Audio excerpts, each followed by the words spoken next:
Ačiū visiems, kurie radote laiko pažiūrėti šį vaizdo įrašą. Ir šiandien mano tema yra, galėčiau taip literatūriškai skambiai pavadinti, santechnikos džiunglės. Kodėl taip yra? Ogi todėl, kad šiandien montuosiu daiktą, be kurio aš spėjau po kokių 5 metų, nelabai įsivaizduos žmonės savo namų. Man taip jau atsitiko šiais metais, kad keliavau ir gyvenau japoniško stiliaus viešbučiuose ir pamačiau jauose tualetą. Pirmiausia, išsipakuokim šitą siuntinį. Aš pirmiausia norėčiau paraginti visas moteris, kurios žiūri ir sakot, kad aš tokių dalykų nedarau. Aš labai daug girdžiu po savo panašių šitų, kaip gali būti, kad aš esu neregė ir dar moteris ir moku gręžti, iš tikrųjų dar nemoku, bet tarsi drįstu daryti tokius dalykus, kur priimta nuo senų laikų manyti, kad tai yra vyriški darbai, kad vyrai tai turi padaryti. Aš tik primenu, kad jau šiais laikais mes nevartojam tokių savokų kaip vyriški ir moteriški darbai.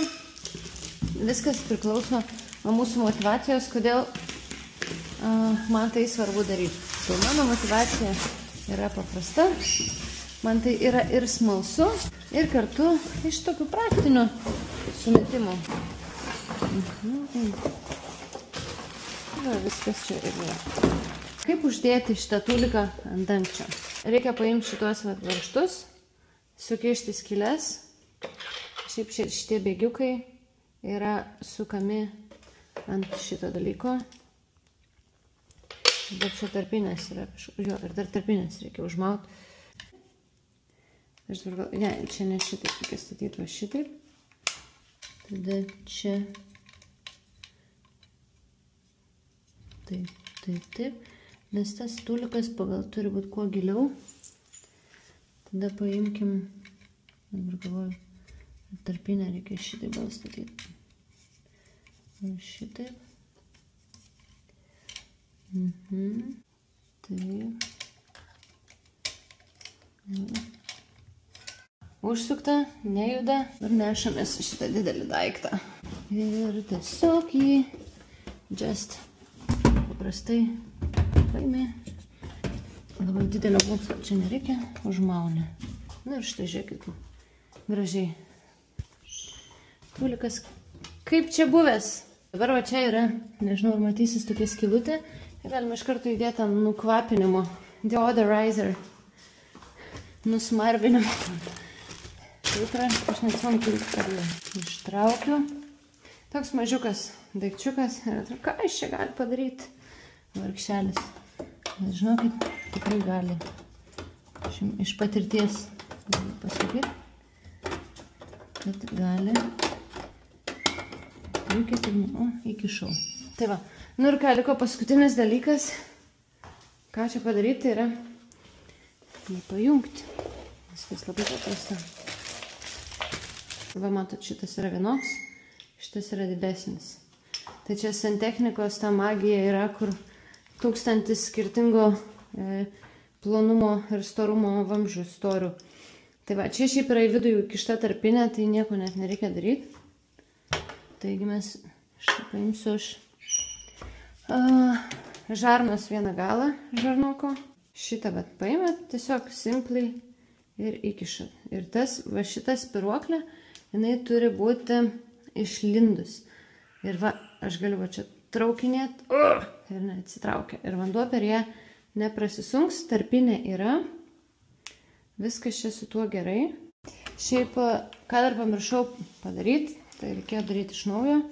Tai yra, čia yra filtras. Čia yra filtras, kuris sumažins kalkių kiekį ir tarnaus jūsų tūlikas ilgiau. Ypač Vilniuje mes turim tikrai kietą vandenį, pasižiūrėkite savo arbatinukus.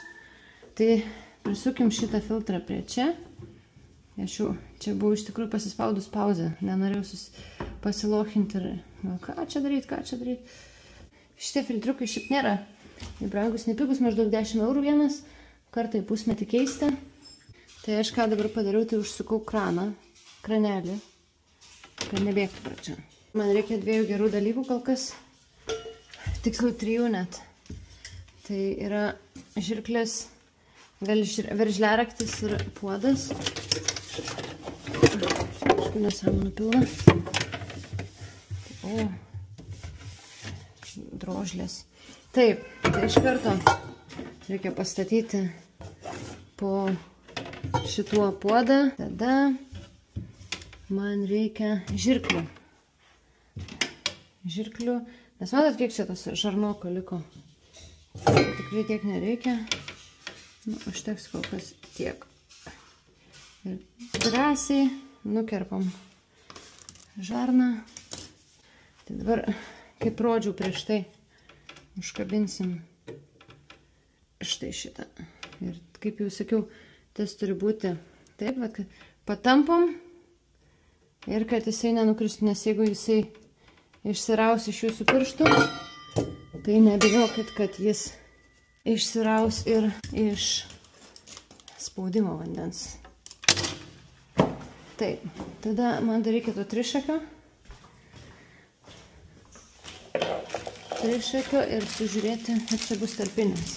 Kai pirmą kartą dariau šitą, tai drebėjo rankos beveik. Tai, bet iš tikrųjų čia yra nesudėtinga. Atrodo. Nu, visada, kai nežinai, sudėtinga yra. Kai niekada nedarai, tai viskas atrodo sudėtinga, baisu.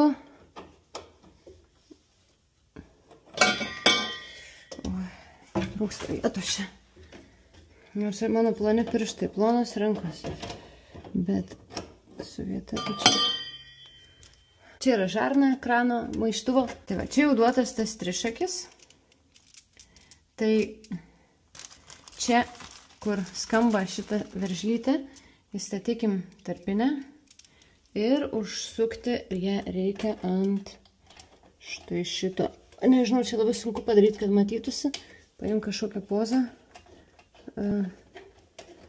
Užsukau čia dabar ant to vamzdžio, iš kurio atiteka vanduo. Dabar reikia prisukti maišytuvo žarnoką. Taip. Ir paskutinis yra tai šitą žarną. Tūliko. Nu, aš tai dar nesijaučiu šiaip tokia kieta. Tai pasistatysiu puodą. Ir atsargiai atsukinėsiu kranelį. Pirmą patikrinsiu, ar aš tūlikė. O, vibrisiukas man atėjo pasižiūrėti. Dar patikrinsiu, ar... Ai, aš čia turėjau šiaip geriau iškaip... Jo. Pasimsiu veržliaraktį. Visą laiką geriau 1000 kartų patikrinti. Ar gerai užsukot, ar gerai laikosi.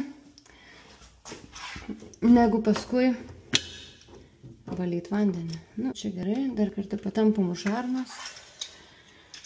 Jo, nu dabar galim atsukti tą kranelį. Dabar atsukam kranelį. O. Bet pasižiūrim.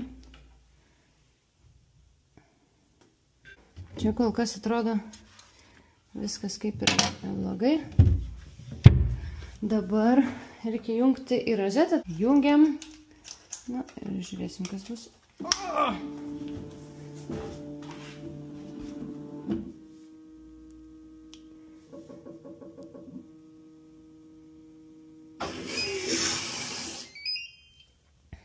Sako, aš turiu vandenį.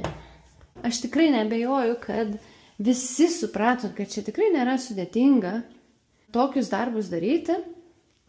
Tik tai dabar mes turime jau ChatGPT, dabar yra lengviau.